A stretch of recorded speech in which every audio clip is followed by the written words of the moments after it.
We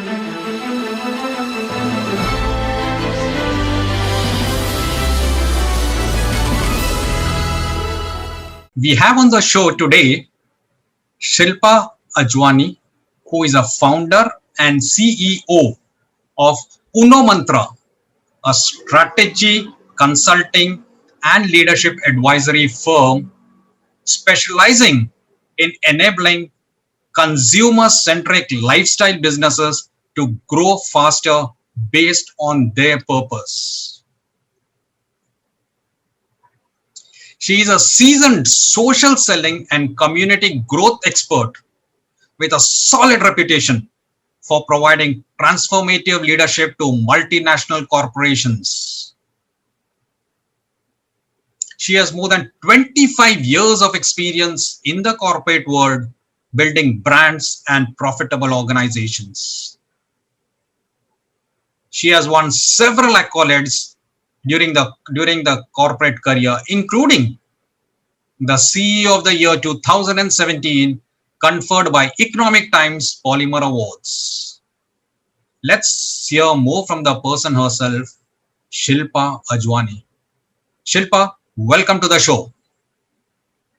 Thank you. My pleasure being here this morning with all of you. Let's dive straight into the questions then. Absolutely. I'm ready. Yeah, thanks. Your firm goes by the name Uno Mantra, an uncommon name. What does it signify, and how is it that you arrived at this uncommon name?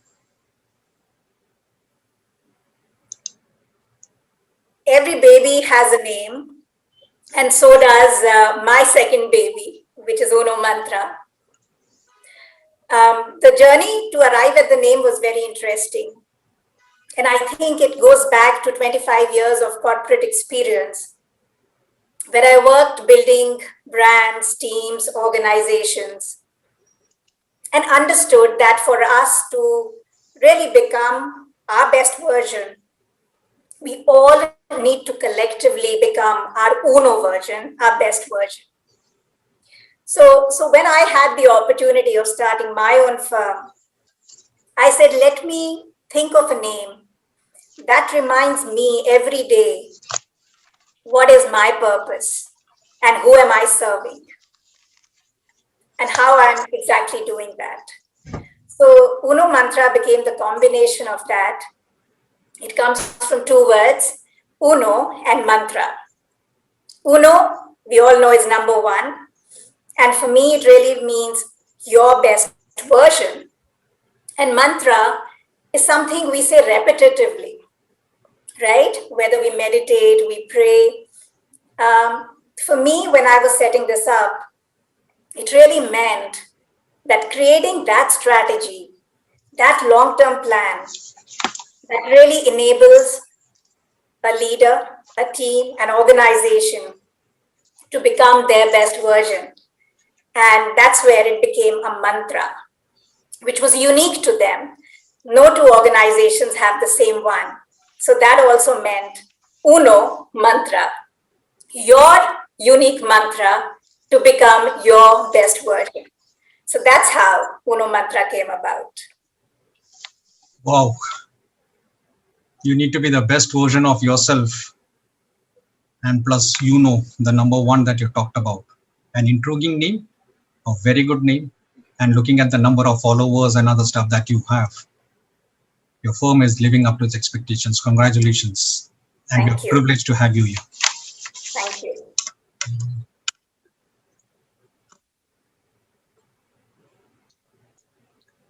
It is said Uno Mantra uses an innovative approach which you have christened as purpositioning. Can you throw more light on this word coinage and what is it that you do under purpositioning? That's a tricky word to pronounce too. Well, they say the beauty of branding is when the recall is easier, but there is something quirky which you leave people with, which makes you different. So though I want to apologize how difficult it is to say purpositioning, but I will use this as an opportunity instead to say that, we are born twice. Once when we are actually given birth, and the other is when we know why. So positioning really came from that thought in my mind and my heart, that when I would work with leaders, teams, and organizations, we would uncover their purpose. That purpose is inside of us. It doesn't come from outside anywhere. If there are 7 billion plus people on this planet, each one of us is born with our unique purpose.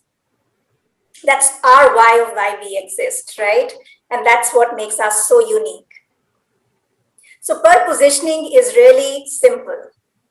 It means positioning you as a leader, as a team, as an organization, as a brand, based on your unique purpose. And for me, everything then falls automatically in alignment, because from your purpose would come your values, your vision, your mission, your culture, the kind of people you would have in your organization. How would they interact with each other? What would they do to serve their customers in the best possible way? The Uno way, right? And I think it's just the start of everything an organization can become. And I really wanted to work towards creating the iconic brands, organizations, and leaders of tomorrow. So that's why it was very important that I position them on their purpose. That's why positioning. That's a nice way to put it. And I Thank like you. that third thing that you said about having a quirky recall. Yes, it does have a quirky recall. And then position yourself as a leader, knowing the why rather than the what and other things. You consult with several entrepreneurial ventures on strategy and leadership. What, according to you, are the most important qualities needed to succeed as an entrepreneur? Well, I think for me, the way I look at it, entrepreneurship is a lifestyle. It's not a profession. And each one of us, if we start to develop the qualities I will just talk about in a bit, can enable ourselves to lead our lives better, especially in this VUCA world, where there is work-life integration happening by default for all of us, right? Now, in that, as the context, as the background, what can really be seen as an entrepreneurial mindset? Yeah, and that will tell us that what are the skills then are needed from there on. So for me, it really starts with the mindset first. And if we have a growth mindset, which prepares us that it's a journey, and this is a journey where we will get new lessons every single day. There will be good ones. There will be ones which will push us against the wall. Look at the year 2020, right? And that is also to be seen as a part of life, not apart from life, but a part of our life. And when that really starts to happen and take shape, that's where we come to the point that we have accepted that there will be change. And if we see change as growth, that's the first distinction I see an entrepreneur to have, really. And that's where, when I saw firms during the pandemic, not just look at survival, but use it as an opportunity to thrive, that told me that what I have been talking about is real. It's real. And this was the test which many passed so beautifully. And once you have the right mindset and you have the reason, the raison d'etre, the purpose again of why are you doing what you are doing, you will automatically know the what and the how. They just follow from there, right? So then it really means clarifying your purpose to yourself, clarifying the purpose of your organization as well. Because when that happens, that becomes the intangible thread that will bind everybody together, right? And then really looking at being open to learning and relearning all the time. To me, that's innate. That's in the DNA of an entrepreneur. They're learning from everybody. They're curious. They're asking questions, right? And they learn from a child. They learn from a challenge. They learn from an opportunity. They learn from a role model, and they seek out mentors, right? And this is something which I see so much in people I regard as true entrepreneurs. Learning never stops.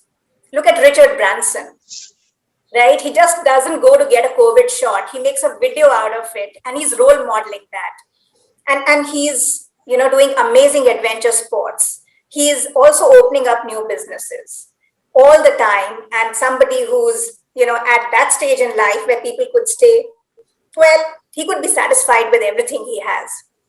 Why does he need to take that extra risk? Well, that brings to the next point. Risk is innate to entrepreneurship as well, right? And that is something which is, amazing, because most of us operate in our comfort zone. It's warm, it's safe, we know how the game is being played.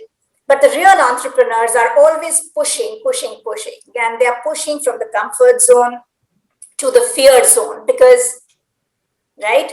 But dar ke aage hi jeet hai, right? And then that's where the fear then turns into growth ultimately. And the other R, which I would talk about, is being relentless at it. Because you've taken the risk, but come the first challenge, if you again go back in your comfort zone, then that's not a true entrepreneur. So you need to be relentless in your approach. You need to be relentless about your dream, about your goal. And you also need to be someone who's resourceful, right? Because when you are resourceful, you are picking up cues from everywhere, and you feel everybody's your ally rather than a competitor. And when you are that smart, that you understand that we are all one, and we can leverage by collaborating, you would do any and everything to make sure that you reach out to people. So that's the other R, that they're always reaching out. Yes. So taking risks, being resourceful, reaching out to people. And I would say that they have this appetite of doing it again and again and again. So to me, starting with mindset and really being an open person in every way and seizing every opportunity relentlessly, that to me is an admirable entrepreneur. Great way to put it. We have received an object lesson, a management lesson from Simon Sinek's Why.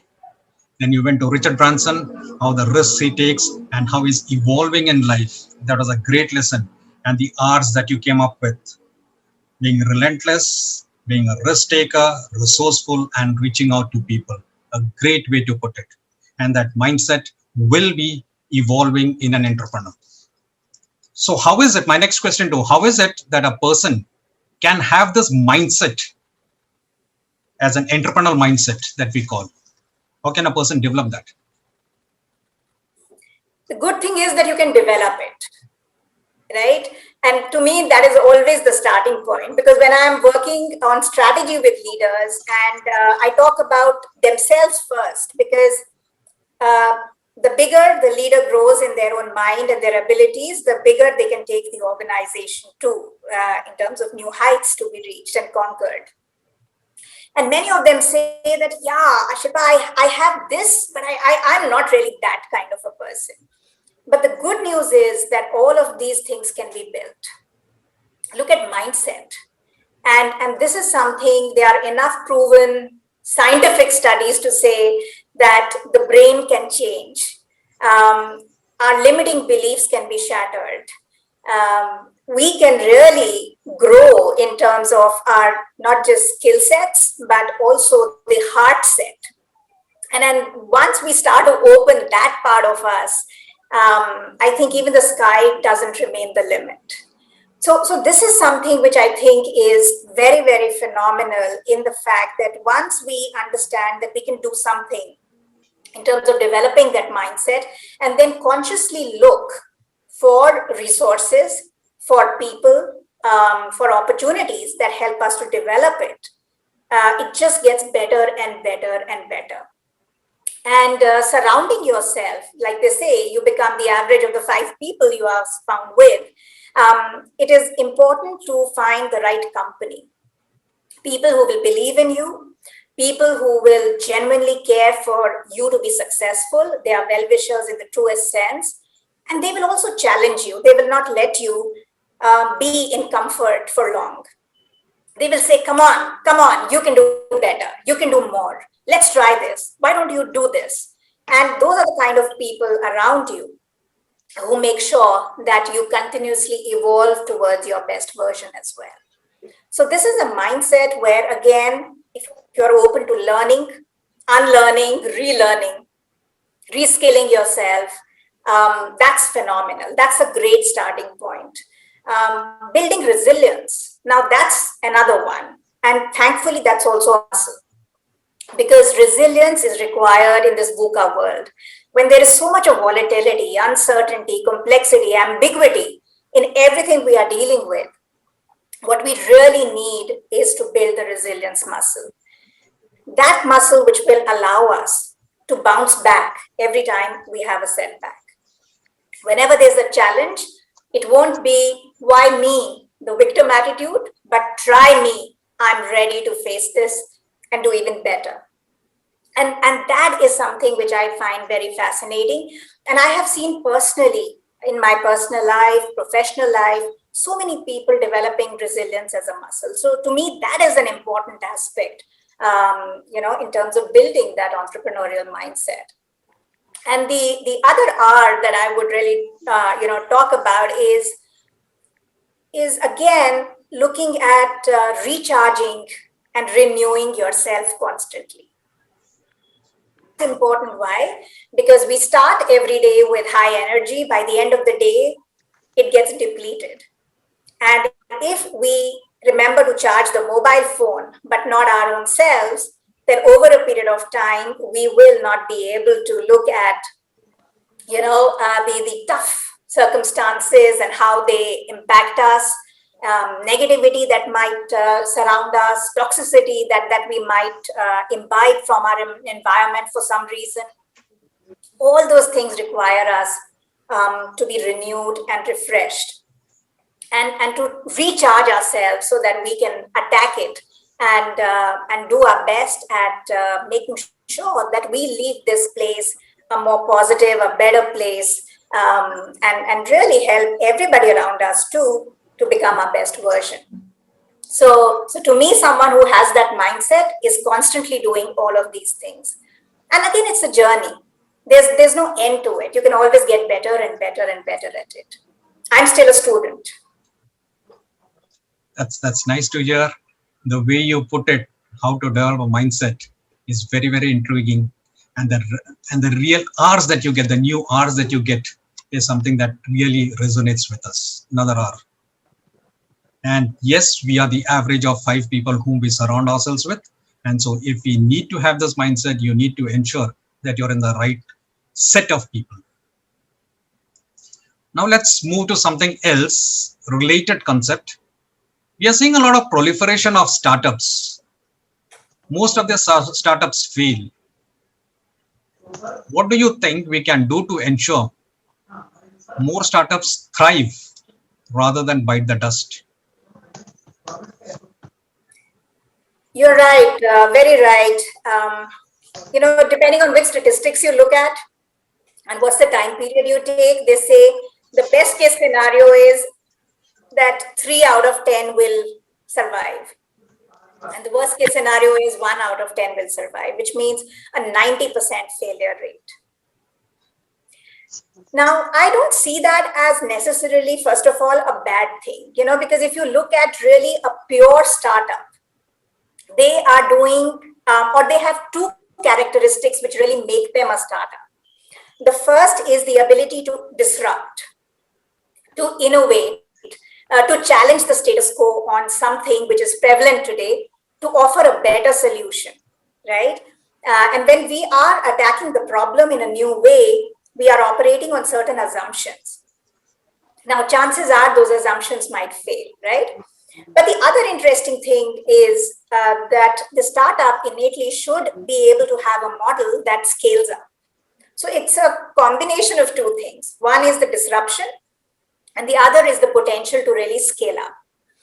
Now, what happens is that the very nature of startups attracts younger energy or first-time entrepreneurs many times. So now we are seeing people who are second, third, fourth, fifth time entrepreneurs and starting to do well. But many times it's the first time entrepreneur who has an idea, jumps right into it with all the passion and the enthusiasm, but perhaps not the necessary preparation for it. Yes. So in my experience of working with startups, since I advise them, I mentor them, I consult with them, so many of them, what we see is that the first thing really becomes people, where if they're not surrounded by the team that can spur them on, that's where things will start to break down, because people would really get to making an average product an exceptional product, an averagely run channel into an exceptionally run channel. So it really comes down to the people you have with you when you're starting up, and can they help you to scale or not. The other is really looking at perfectionism, but that as an enemy of scale. And why? Because if you wait too long in business, timing is of the essence, and then you are bowled out, right? And then there is no second chance for you in that match. So that's important that you prepare well, but not at the cost of being a perfectionist who will never launch the business or the product or the channel, right? So that's important. And the third reason really becomes the lack of processes, where everything is, very entrepreneurial, and that's nice. There's great energy, but after a while, you do need the structure, the rituals, the systems, the processes to fall in place. So these are the 3 P's as I really see that. And I again go back, if your purpose is clear, you are positioned, a lot of this wouldn't happen. But this takes care of one part of it, right? Which is the internal part, because the internal reasons allow startups to fester and to stagnate, and then ultimately to even die, which is very, very unfortunate. And a lot of this is now being sort of supported with the help of experienced people jumping in as mentors, advisors, consultants, incubators, accelerators. There's a lot of support available today so that people can really go to startup school, learn the basics, and avoid a lot of unnecessary damage. Because to me, every time a startup fails, somebody has lost a dream perhaps. And that's a bigger collateral damage when a young person loses their dream or their confidence in themselves. And it's vital that all join forces to make sure that we prevent that at any cost. That's one reason I work with startups a lot. And it gives me an extremely gratifying experience each time I'm able to contribute and make a difference. So I invite experienced people to come in and join the fray and support startups with their wisdom, their expertise, their life experience. On the other hand, the externals matter, right? So once you take care of the internal, but the externals, like any other business, there would be threats and there would be opportunities. And here, since the startup world is a newbie world in many countries, it's a younger ecosystem which is still developing. I think governments need to be supportive. Society needs to be more accepting of failure, right? Of disruption, of people wanting to think big and become big. So we need to change that paradigm of playing with safe choices, pushing our children to do what seems safe and not letting them become entrepreneurs. And then from the policy side of it, the bureaucratic side of it, easing out as much as we can so that we make the life of the startup founders much, much easier. And then we require, of course, funding to come in, but funding with expertise and funding with also a direction. To me, that's very, very important, because just throwing money at a floundering, startup will not save it. But you do that strategically, make it fundamentally strong, and support the founders and the teams where they need it the most, amazing things can happen. Look, it's the startups which will change the world. That's my belief. And that's why I said that I started Uno Mantra to create the iconic brands, leaders, and organizations of tomorrow. So that's my little contribution to this big and emerging ecosystem. Yeah, that's a nice way to put it. It's the startup who are the disruptors who will lead the world. And I resonate with you when you say, with the failure of a startup, it's a dream that dies. Let us hope more dreams flourish rather than die. And you're doing a great work in this regard. The roadmap that you had set for startups is something which will ensure more startups succeed than fail. You're a leadership advisor. Can you share any example you have come across of a company floundering due to COVID-19, but being pulled back by innovative and agile leadership? Well, it's a proud moment for me as an entrepreneur, also having been a corporate professional, to see that so many of them have done that. Now there are like hundreds of examples which are beautiful. But one example which to me is very interesting is, because I've done extensive work in the beauty and personal care industry. I know it's a competitive industry. It's a touch and feel industry. And in many ways, it's still not considered an industry which makes essential products. So when COVID really started and we all had to wear masks, use sanitizers, being locked down in our homes, one of the biggest fallouts one anticipated would be on the beauty, personal care, and fashion industry. Because suddenly we never needed all those things which we were buying in hordes before. Right? So rather than giving an example of an international startup, let me stick to India and talk about a company which is fairly young, Sugar Cosmetics. Being built by a young couple who really are a great example of relentless perseverance. And they've had failures before. So Sugar Cosmetics wasn't their first startup to see success. They encountered a lot of failure. A lot of people ridiculed them. Many asked them to go back to their safe jobs, because both of them come from IIM Ahmedabad. And really, when you are an MBA from there and can make an exciting career or do anything with your life, why would you want to struggle? But really, it's so beautiful to see that they did persevere, and they were relentless, and they took risks. So when the pandemic happened, their business could have easily been the one to say, okay, let's fold up. Nobody will need beauty. Lipsticks, if that's your biggest product in terms of sales volume or value, who's wearing that behind the masks? We don't know when this pandemic will end.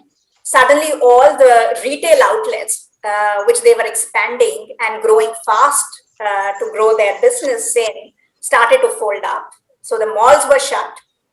All your lifestyle stores weren't operational, and nobody was going to shops to buy makeup, beauty, right? And these weren't essential products in any case. So all of us, if they were selling something, we didn't need it suddenly. What did they do? Well, they really looked at adapting to the situation. Firstly, by taking their teams in confidence, by making sure that they looked at doing a great job with selling online, and making sure that the first opportunity they got around the festive season, when the lockdown opened slightly, that they were out there doing amazing things. And not only did they get out of the pandemic, they would have an amazing year, financial year, which they would end. And they have recently been funded, if I'm not wrong, $100 million of funding to a beauty startup, and the pandemic is not over yet. So to me, that's such a great success story, and I really hope they grow from strength to strength. And look, they are operating in the most competitive industry where they are giants at play. And these people don't have that kind of advertising spends or visibility. But what they have created is a loyal community, a tribe that believes in their products, and for whom what they do really resonates every day. So to me, that's a great example. Thanks for sharing this story, which is quite inspiring. And you also mentioned when they were facing problems, they took their employees into confidence. I was reading about a survey which said only about 15% of employees are really fully engaged in the workplace.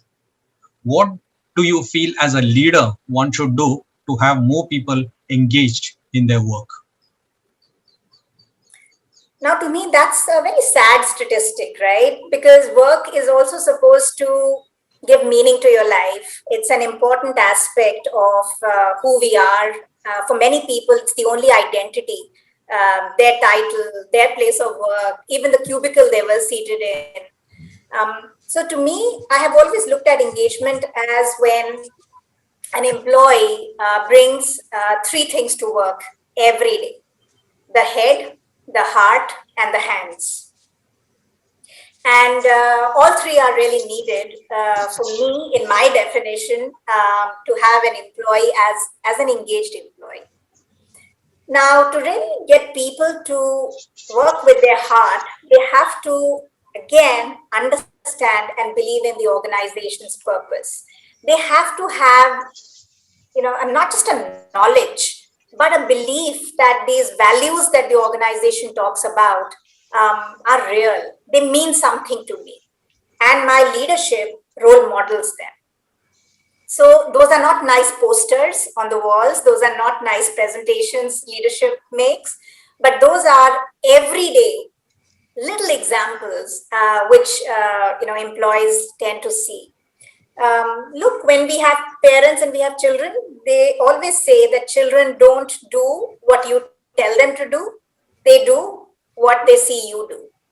And I think organizations are built the same way, so much. That's been my experience. So to really find that engagement and to drive that back, we need to become much more purpose driven. Another thing that is being observed is that the millennials and the Gen Zs are entering the workforce now in huge numbers. They are also the consumers who are voting with their wallets. So if companies don't understand that this generation speaks the language of purpose, and what they want to see organizations and brands do is not see profit as the purpose of business, but profit as an outcome of purpose. That's the big shift that our organizations are going to see. So to me, again, I go back. That's the starting point. That's where the North Star becomes very, very important. Many years ago, as I was taking a leadership session and talking to the leaders who were going to be managing teams in their own areas soon, I spoke about the fact that they need to go equipped with two things. One is binoculars, and the other is a magnifying glass. Because the leader tends to have the need for both of these. So sometimes you need to have that magnifying glass to know that at the operational tactical level, what's really happening. But equally so, when the teams need that direction, you need to be able to jump up on a tree and go with the binoculars to make sure that you are leading the team in the right direction. But what leads you in that right direction? So you also need that North Star. So many people just go equipped with either a magnifying glass or just a pair of binoculars, and they think that this view or that view is enough for me, and then they are trying to balance between strategy and tactics all the time. But if that North Star is missing, I just might be entering a completely wrong forest in the first place. Yeah, and then it's easy to get lost. So the first storm that will come in, we will go haywire. But if that North Star is there, then we have a great chance of not just going further, but taking our teams with us. So engagement begins with trust. Engagement begins with communication, open, transparent, humble. Engagement begins with wanting to take people with you, making them partners in your success. And it's always nice when you actually use things and love people. But many people tend to see it the other way around. They love things and they use people. So things, profit, things, my market capitalization, things, the award that my organization will get. And for that, if I'm using my people, how do I really expect them to be engaged? So it's not a surprise to me that this is happening. And the issue is even more when we are working on now either virtual models of organizations or hybrid models, where we will see distributed teams. We will have to really fight for their attention, for their engagement. And that's where we feel that a lot of work needs to be done. And to me, I think engagement is of two types again. It's tactical, where it's nice to do rewards and recognitions. It's nice to do little celebrations of achievement in an organization. It's really nice to bring in teams and ask them for their feedback and make them involved, especially in the bigger decisions of an organization. So those are things which are more tactical in nature and must be done. But to me, engagement really comes from the fact that you are prepared to look at diversity, inclusion, and belongingness as a must-have in your organization. It's not something which can be dictated by anybody else, but that creation of belongingness, to me, that's the most beautiful word. And it is an umbrella word which includes all of these things. And engagement will become an outcome if belongingness is what you go out to create as a leadership team, as a founder, as a CEO, as a CXO. So long answer, but I'm very passionate about this topic because I know it makes such a difference to not just giving competitive strength to an organization, but to give it meaning, sustainability, and definitely to make it an iconic organization. Loved your answer. Thank you. The engagement that you talked about, which should be beyond profit, and which should be the North Star, the lodestar. Engagement being that lodestar on which employee relationship will hinge. Great way to put it. Thank you for sharing. Now, you also mentioned about inclusive workshop. We have the Women's Day coming up. What would be your advice for men and women, both to create a more diverse and inclusive workplace? So this is a topic I've been, again, very, very passionate about and talking throughout the year, not just when March 8th is around the corner. So to all the women listening in, every day is a Women's Day. So you don't have to feel with bated breath for that one day to feel special, or maybe 2 days. One is your birthday and the other is Women's Day now because we've made it so big.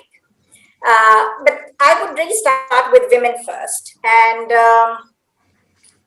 look at making it simple and fun by saying, let's talk about 3 ABCs today. So the message to the women comes in the form of 3 ABCs. And the first ABC is always be creating. ABC, always be creating. And what do you create? You create a life and career out of intention. Intentions are powerful. And we all have the choice to either do that by design or take whatever is served to us by default. And before, again, we play the victim card, it is so important to go back and say, do I have a life vision? Do I know what I really want out of my life? And work and career is a subset of that. They're not two separate things in my mind. And when you start becoming intentional, you start setting goals, milestones, and you start doing that consistently for yourself, you will go from strength to strength to strength. And that will make you even a role model to other people, both men and women, when they start to see you doing that. So always be creating. The second is always be communicating. Now, what does that mean? Always be communicating your unique personal brand. Like I said, 7 billion people on this planet, everyone comes with a story. And your story is powerful, it's beautiful. But only you know your real story, right? And it's important that you take it to the world before you allow the world to start writing your story and telling you that take it. This is what I feel should be your story. So if I am the author of my life, I am also the author of my story. And I should have the prerogative and the responsibility to make sure that my story goes out to the world. And that's nothing but creating an authentic personal brand. Your values, your beliefs, your special talents, skills. What do you enjoy? What do you bring to the table, whether in the boardroom or in the baby's little cot? Yeah, what's your special touch? What do you want to be known for? Tell that story. Take the narrative in your hand. Otherwise, others will start writing all over it. And then it's not pretty, right? So always be communicating. And the third C, so always be confident. That's the third one. There have been many research studies done, and the number one reason what holds women back always is a single word, and it is called confidence, or the lack of it. Every woman at some point in her life, however smart the world sees her as, however successful the world sees her as, and I can promise you that she has seen herself as an imposter in that role. She sees herself as an imposter while playing mother. She sees herself as imposter while playing CEO. And she sees herself as an imposter playing president or prime minister of a country. Why? Because we start from a place where we say, I'm not good enough for this.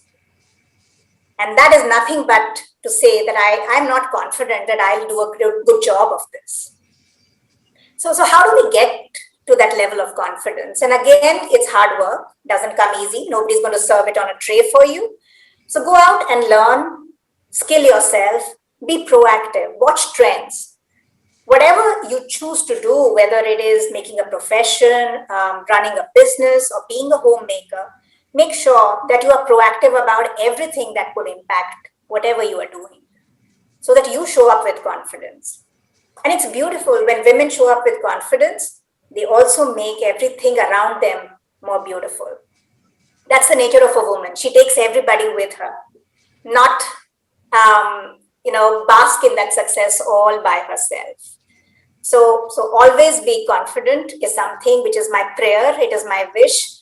It is my deep desire to influence in any way which I can for every woman whose life I have the big privilege and blessing to touch in any way. So the 3 ABCs. Now for men, I'll make it easy. Okay. There'll be just one ABC. And what is that? So for all the men, I would say always be challenging. Challenging what? Not the women and their desire to become someone. But let's use this Women's Day to challenge, because the theme really is choose to challenge this time, right? So always be challenging the beliefs all of us have grown up with. They might have served us at some time, today they don't. So if we challenge when some person is insulting a woman in the boardroom and saying, your word doesn't matter, or you keep quiet, you don't know. Or she's trying to learn how to drive on the road, and you give her a sarcastic, roll your eyes look, saying that women shouldn't be driving. Look, you're going to cause an accident. Who gave you a car in your hands? Every time you feel that you've come home tired, but the wife should be the one also cooking. Never mind if she came home at exactly the same time as you. Yeah. Or the baby gets up in the middle of the night and it's her responsibility only. Challenge. And when we challenge enough, I think men can make such an incredible difference. So I cannot have this conversation without including men in it. Men can play such an important, beautiful role, right? We all come from mothers, women, right? So men and women both come from a woman. And that's why we have feminine energies and masculine energies. So the fight should be really about how do I show up as my best self? When do I look at using my masculine energy, and when is it appropriate for me to tap into my feminine energy? And the same goes for women too. So that's what it is all about. It's not just about me being bigger, superior, better, faster, smarter than you. So always be challenging this year, in any situation, whether at home, at work, outside, because I know men can make a difference. And I have seen men who decide to mentor women in the workplace, they decide to sponsor women in the workplace, and they take it like it's their moral duty to do that. And they are the ones who are making a difference. God bless them. That's what I would say. Great way to put it. You made it very, very simple for men. And in the word woman, there is a man. And there are a lot of good comments that have come in. I'll read that later on, but I now hand it over to my co-host Deepak to take it forward, after which I will read the comments. Deepak, all yours. Thank you, Premraj.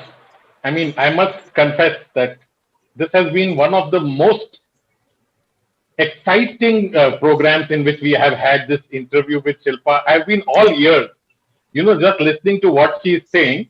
And one more ABC from my side for all the men, Shilpa, after you gave your 4 ABCs.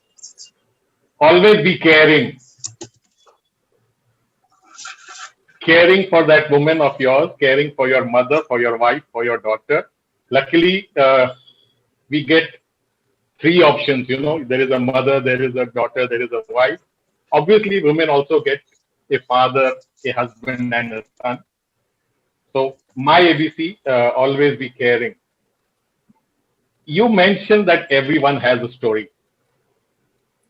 Tell us the story of Shilpa, the little girl, when she was growing up in school, when she was in college, when she was working, and when she decided, I've arrived to assume a leadership position.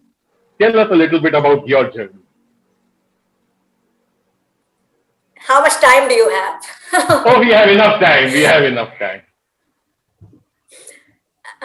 So Shilpa, the little girl, was blessed to have an amazing childhood.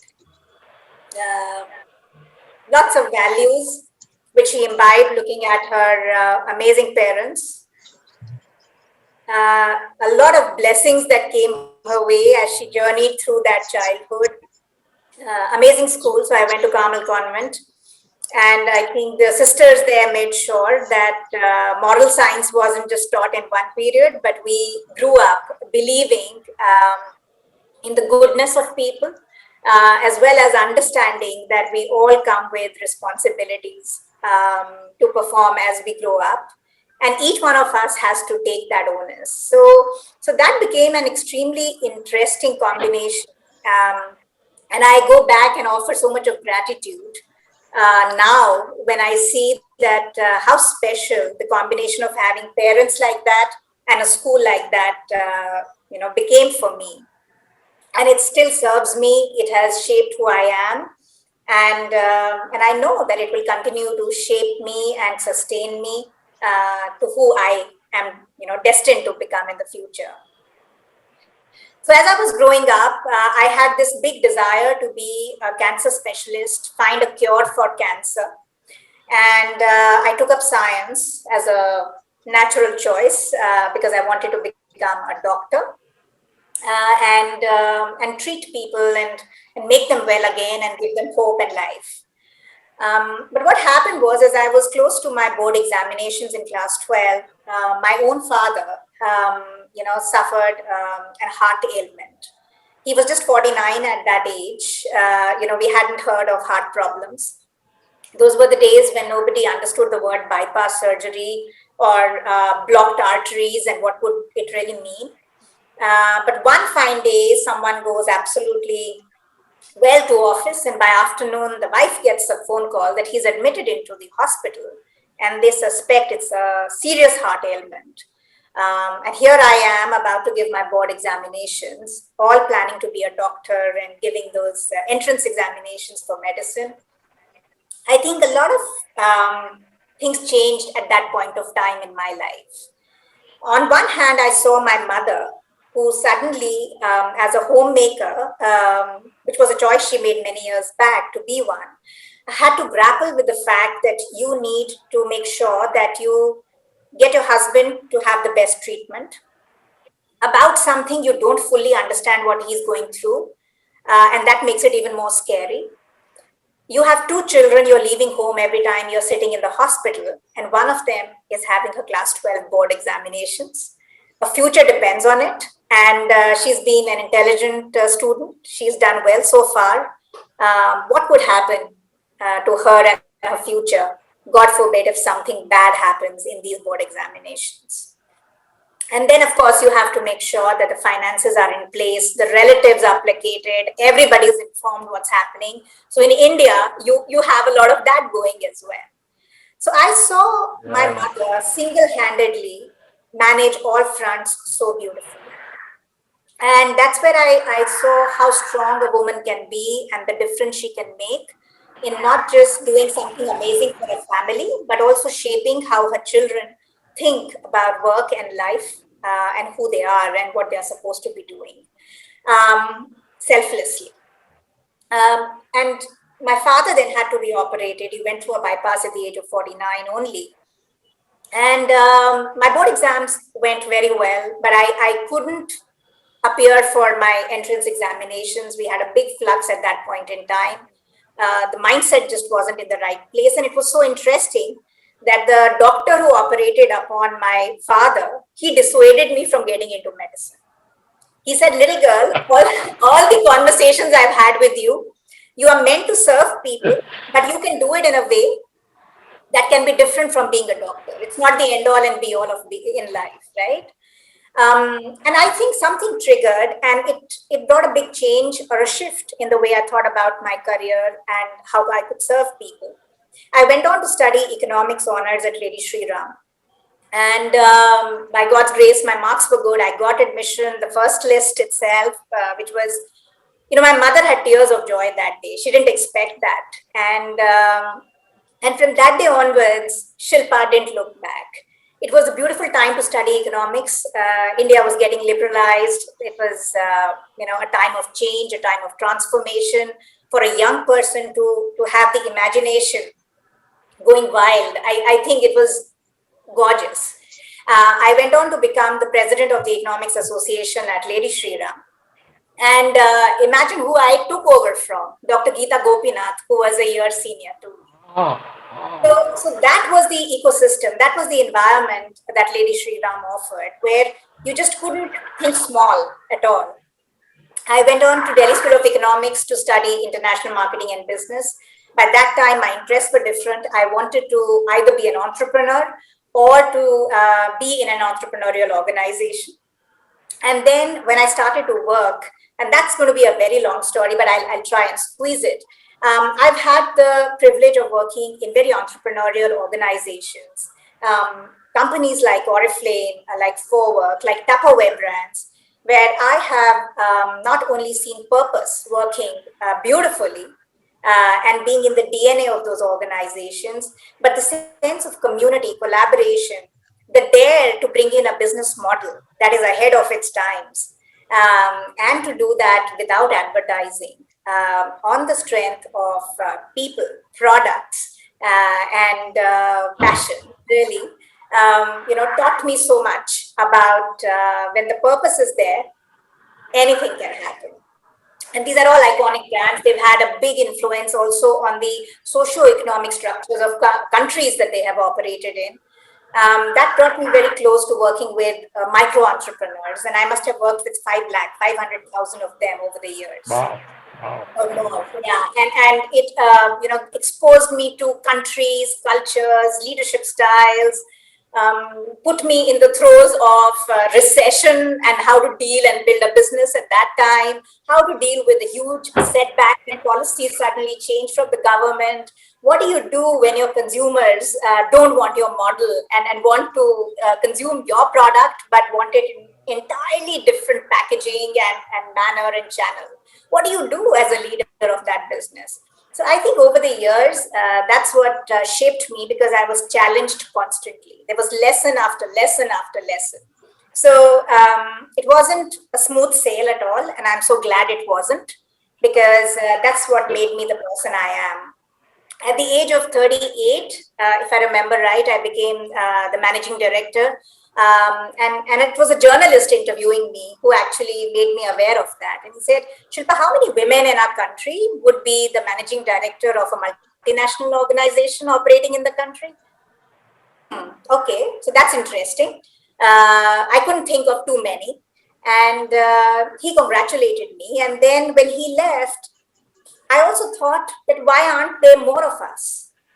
And that sort of gave me a new mission in life, to make sure that we create equilibrium in our organizations. And there is a sense of beautiful balance, because men and women, all genders working together, can do miracles. And that's what became my leadership style. I thrived on taking my teams with me. I learned from them. I had fun with them. We created magic together, and the whole experience actually made me come in touch with my deepest desires. And I said on one of my birthdays that life has been very successful so far. What would make it significant? And Uno Mantra was born as an outcome of my search to move from success to significance, and to serve even more leaders, teams, organizations, like I said before. So that's the journey so far. And of course, a huge personal angle. I met my husband, Shilpa Ajwani, who's a journalist. He's the managing editor of News 18. An amazing gentleman who's been my big support. He's been my champion. He's been that wind beneath my wings. And then my son, Zubair, who's studying law in London at the moment, in the midst of a pandemic. Of course, my parents-in-law, well-wishers, friends. All of this is something which keeps me grounded, going. And like I said, they are the ones who love me, and they are the ones who challenge me too. I'm sure when Zubair will listen to this recording of this, I'm not sure if he's live right now with us, but he would say, oh my God, why were you using so many fillers when you were talking? Why were you thinking? Why are you wearing this, right? But then he'll say, Mom, good job. You spoke your heart like you always do. You were honest, and it showed. And I know that will come instantly when he would see this, right? Also, I get and derive a lot of energy from a community of women I brought together during the pandemic. It's called She Mantra. And these are women-led coaches, coaching and consulting, firms brought together, where we really collaborate for personal and professional growth. And amazing women there. A lot of them are listening to us. I can see some very familiar names. Hello, all She Mantrans here. Love you lots. And this is something that is so amazing. It shows the power of collaboration and amazing things that we can do. And I have to do. So it's given me also a new mission to do better, to become better, so that I can serve better. That's how I would say. So, yeah. Thank you for sharing your journey. So thank you for sharing this journey, and I'm sure it's an eye-opener for a lot of people who are here in this room today.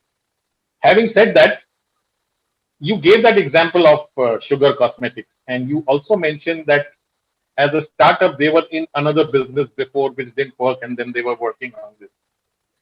Has it ever happened with you in your consulting, in your leadership, in your startup mentoring place, where you found that a person who's come to you has, failed in 2 or 3 different unrelated startups, and now comes and tells you, I want to do this.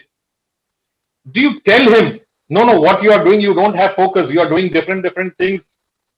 I will not help you. This is not your cup of tea. Go and find somebody else. Or no, since you've come to me, it's my job to help you. Has it ever happened like that? I honestly would welcome a person like that. You know, you fail thrice and you can get up the fourth time and dare to do something. I mean, I would prioritize you as a client, honestly. And it is said that you don't drown by falling in the swimming pool. You drown by staying in the swimming pool. Yes. Yeah. So this person actually dared to get out of it and is approaching for help. Yeah. I think it's my duty to really understand what led to the previous failures, if one can call them that. I would say they are learning lessons. And if the person's spirit is still not broken, he or she is made of really strong, resilient stuff. And what a joy it would be to create a success story together by partnering with him or her and doing amazing things strategically this time and supporting him or her with my experience and expertise. Why not? Yeah. Well said. Well said. Thank you. Also, there is a lot of talk of disruption. 3 or 4, 5 years ago, everybody was talking about disruption in tech, disruption in here, disruption. COVID disrupted the whole world. It disrupted each and every, disrupted our lives, it disrupted communication, except for communication. Telecom is what kept us going, right? The communication, Zoom, webinars. However, it disrupted everybody in every space of life. And it says that, disruption can come anytime. You can never be prepared for disruption. So for a startup who's starting out, you go and meet them and you talk to them, they will tell you, I want to disrupt this. I want to disrupt this. Having no real idea of what they want to disrupt. They have just a word in their head. One is disrupt, one is startup. How do you mentor these sort of people where there is no clear clarity what he or she wants to do? I think that's my job. Their job is to be excited about their idea and understand what possibly is the why that drives them to have this crazy idea. People like me need to help them to flesh out that why more clearly and challenge them a bit over there. Because sometimes we copy what we see somebody else say it and we call it a disruption by just modifying it. But we don't really feel for it. Or if the whole world is seeing ed tech and the Baiju's valuation going up, then I suddenly will pretend possibly that I will disrupt the market even further and then modify that idea a bit and hope to achieve the same success. Now, my job really then is to help them sit down, take a breath, and clarify why are they doing this. So I have to start with a why, per positioning, but then we also look at the what and the how of it. And when you sit down and start to reason with them, you co-create that roadmap that will be required. And give a sense of realism that this is what it will take. They get it. Most of the times they get it. And many times they also get it if, I have called the bluff in a way, if I can say that crudely, where I have challenged them and they flounder and then they get cold feet suddenly. So if as an entrepreneur, you get cold feet already in the first discussion, then I want you to go back, do some more soul searching and come back to me. And I would still be there to support them, to guide them. But if that fire is not there within, again, come the first storm, they'll be out of the game. So they need to prepare themselves mentally a lot before they jump in. These are the common examples which are given everywhere. Uber disrupted the taxi business. Oyo disrupted the hotel business. Netflix disrupted the movie business. What do you think is right for disruption now? Some place or some part where people are not even thinking or wondering that this needs to be disrupted.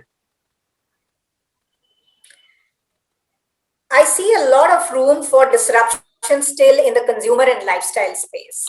What we have started to see is people touching really what I see as the tip of the iceberg. But it's not really going deep because one thing also, which as a result of the pandemic is good, at least in terms of awareness, is the fact that we need to live a much more sustainable lifestyle, right? So we have that awareness now, but we don't have the know-how, the answers. We also don't have a great starting point. Most of us as lay consumers, Yes. you and I, for example, might not know what is our carbon footprint, Yes. how each action of ours is impacting the planet unfavorably. Even sending an email adds to the carbon footprint. Yes. Yeah, and then all of us are guilty of that. So I think the collective space of bringing sustainability from awareness to everyday life is what really needs a holistic thought. Again, at several levels, all stakeholders need to come together. Yes. And I think that's a great place to look at future disruption, because then we will very meaningfully impact not just ourselves today, but also impact our future generations positively. And that is something which I am very much looking forward to seeing, because today there is sustainable fashion, there is sustainable beauty, there is, more eco-friendly food available. But a lot of it again is being done. I wouldn't say hoodwinking the consumers. I mean, the intent is really good, but either the price points don't make it available to many to have a big Yes. impact, Yes. or the whole idea of the packaging of it and the messaging of it is still stronger than what's the content of whatever I put out, Yes. right? Yes. So I think this Yes. space definitely will have a lot more action happening, Yeah. and I really hope it does. Yeah. Organic food is a classic example. You know, how many people really buy the food? It's the packaging and not what is probably inside, which actually is making a difference now. Sure. Yeah. So you also spoke about accelerator programs for startups and things that are happening for MBAs and, in these big IIM type of names. Why isn't entrepreneurship being taught in school? When will it flow down to that system where when a child is growing up, he's not growing up to get a degree, to get a job. He's growing up with the idea that when I graduate, I will start a business. I will be an employer. I will not look for a job. I will start offering jobs. When will that trickle down into our education system? What a beautiful question, and something which is so close to my heart. In fact, just day before yesterday, a friend asked me to write an article because she felt that my views on this needed a voice. So thank you for giving me this platform to talk about it today. So we were having that discussion day before, my friend and I, on the relevance of the school education today in general. Not does it not prepare you for entrepreneurship, I think it doesn't even prepare you for life the way we are living it today. There was a time and place for education to be the way it is today. Put 50 kids in a classroom, make them learn the same syllabus year after year. The teachers get used to it. There's very little appreciation for inquiry, for original thinking, for disrupting things in the classroom by asking questions which are out of the syllabus. Yes. Using techniques which are innovative, which allow a lot of the use of the entire senses so that the child can learn in meaningful, holistic ways. So we were preparing a whole generation for the industrial revolution, actually, where Yes. workers were to work from 9 to 5, wearing uniforms. We needed a disciplined army who didn't question, didn't get into unions, Yes. just did what they were supposed to do, and just be productive every day without asking questions. So I think the school systems did a good job in preparing that. But look at where we are today and what century we are living in, and more importantly, what the world needs today. So we need original thinkers. We need people who work with their five senses. We need people who care for the planet. They care for each other. Always be caring. Yeah, goes for men and women both. And that's what schools now need to produce. People who can go out and multiply results, whether that is in the form of employment, whether that is in the form of innovation, whether that is in the form of multiplying resources, using little but giving back a lot. So I really feel that the whole education system needs a revamp and should have that flexibility for children to be seen as unique. Don't make me part of class 4B and one of the 50 people, right? I mean, understand that I'm unique, understand that I could have interests which are different. And of course, this requires a lot of thinking at the macro level. It's easier said than done. We still live in a relatively poor, if I talk about India, relatively poor country, where experimentation might be difficult. But if we don't start today, even after 50 years, we would be in You the will same still be. situation, churning out Yeah. children who are neither equipped for life because we don't teach life skills. They come out with values which are distorted and not relevant for the world we want to create. And they actually go out as damaged goods because homes aren't a pretty picture either. There is stress, there is Yes. violence, there is insecurity. So what does the child really do? And like I said, for an entrepreneur, mindset is first. So we need to secure homes and we need to make schools inspirational places where we create not just students, we create humans who go up and show their best version. Yeah. I can tell you one thing, 45 years ago in school, I was asking questions. And even today on this platform, I get an opportunity to keep on asking questions.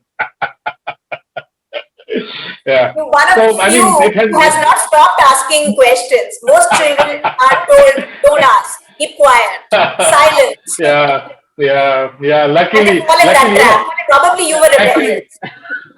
so I was rebellious, yes, but I have a 13-year-old son where there are times when I have to tell him, stop asking these stupid questions.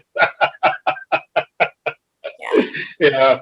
So, I mean, it's been just fantastic talking to you for the last, half an hour or so. And we would love to have you back on our show once again in the near future. I'm sure Payal and Premraj will coordinate with you, and there will be so many other things to discuss.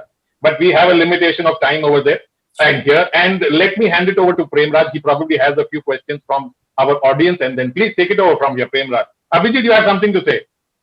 So I just had one question for Shilpa. It was insightful to hear her speak. I think I just didn't realize it's more than 1 hour, 15 minutes, which we've been listening with rapt attention. So with her experience, which she said in Oriflame and Tupperware, where each of these had a different kind of marketing setup, where it was where each one used to collaborate and it was a direct level of marketing. So was this a conscious choice where you believe that it's a superior form of marketing for certain companies, or you that can be adapted generally to all organizations? So it's a very interesting question. I think what attracted me to the model was really the fact that you could purposefully build a company which actually could be a profitable operation, all the while impacting the people who actually went out and sold the product for you or built the brand for you. Yes. And you could do that by eliminating a lot of the wasteful expenditures like advertising, the middle channels that, of course, will add their own premium every time the product would exchange hands. Rather, put that money back in the hands of who's actually selling that product and make sure that the quality of the product is superior. Now, today, we see that the same model is back to us as a consumer in a different avatar. So all the direct-to-consumer brands that we are seeing built is nothing but the modern version of this original social selling model. Yeah. And that pretty much works in the same fashion, except the fact that we use technology as an enabler. Earlier, we were using touch, the power of touch as the enabler. To me, the ideal model would be, which is high touch and high tech. The moment we can combine these two, I think we would create a beautiful new model, which will be so great for the consumers, the employees, as well as the salespeople and the organization, society at large. to me, that's something that I am really keen on even developing and working with organizations who are interested, because that could be the future. Thank you. Thank you. Powerful. Powerful. Thank you. From life, Yeah. yes. Satyesh Noy says, I particularly like the word perpositioning. Can you please talk a little more about the connect of propositioning with purpose? And I also like the present continuous usage of the word. Want to take it, please? Absolutely. How nice that he has really thought this through, and thank you for the appreciation. I would love to talk more about it. I think the way I was explaining it earlier, trying to simplify and explain it, because I use this to build strategy. And for me, strategy always starts with, why we exist as a business. Many companies begin in different places. Some start with the idea or the product, as Deepak was talking to us about, and then they try to work backwards to retrofit everything else, and somehow sell that particular product. Some have a certain history, and they feel obliged to live up to that history, and they are not innovating, they are not challenging the status quo, they're not moving ahead with the times, and they're not realizing that who they are. So when a competitor comes in, they do this to match and beat that competitor. Another competitor comes in, and then they have to re-strategize and go back, and do whatever they were trying to do and make it different again this time. So imagine the employees working in a scenario like this, where every time there is an external force, the company is going into a tailspin, and they are at a loss of who we were and what are we out to do, and they are confused. They confuse employees. As a result, the communication, the product portfolio, the channels chosen, the price points, all get confused, and the consumer is left at a loss to understand and interpret what is this organization really all about. Oh, let me not bother with them. Let me go to somebody else. Right? And all this can be fixed when we actually just start to take a little bit time to hone our purpose. It takes time. It's a process, right? And I lead that process where I help to first discover and unpeel that purpose. And it's not about just writing a purpose statement. It's about, do you believe in it?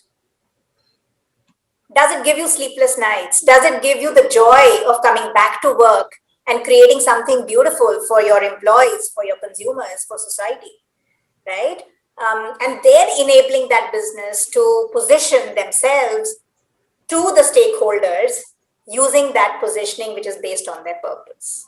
And when you start with that, everything will beautifully flow post that. Yeah? So like I said, the values, your vision, mission, strategy. So we do all these fancy things before, and we don't think why we are doing that. So I'm just very simple person. So I'm saying start with something which is simple. Start with your purpose, because that will stay with you. And that will be your core differentiator in this big world. Thank you. Nice way to put it. Dr. Neeta Matre says, so true about Richard. Ketki Malhotra says, yes, love the word perpositioning. Neeta Matre once again says, this should be brought in children too. Leadership, entrepreneurship, coming out of the comfort zone. Yes. Deepak compliments Dr. Neeta on the above statement. Yes. Preeti Khare says, mindset is the key. Resilience developed is the icing on the cake. Dr. Uma Gautam says, brilliant, so true. Pai Irane talks about right proximity.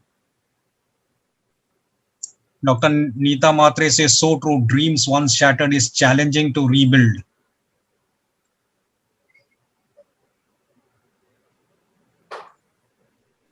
Sharda Sundar says, great example, true. Atmaram Patil says, rightly explained with the equipments like binoculars and magnifying lenses, sorry. Sri Rupa Banerjee says, brilliant answer. Dr. Neeta Matre says, I agree, every day is Women's Day. Payal Irani says, everyone has a story. Stories are powerful. Dr. Uma Gautam says, I'm a big fan of the orator in you, Shilpa. You said Thank it you. so well. Sharda Sundar says create community confidence. Three key things. Preeti Khare says so beautiful. All ABCs you talk are so significant. Sharda Sundar says Shilpa, you amaze. Ketki says love the ABCs. Sharda says nice ABC for men. Vinti Mehta says always be challenging, and ABC that's true and on point for everyone, for people of all genders.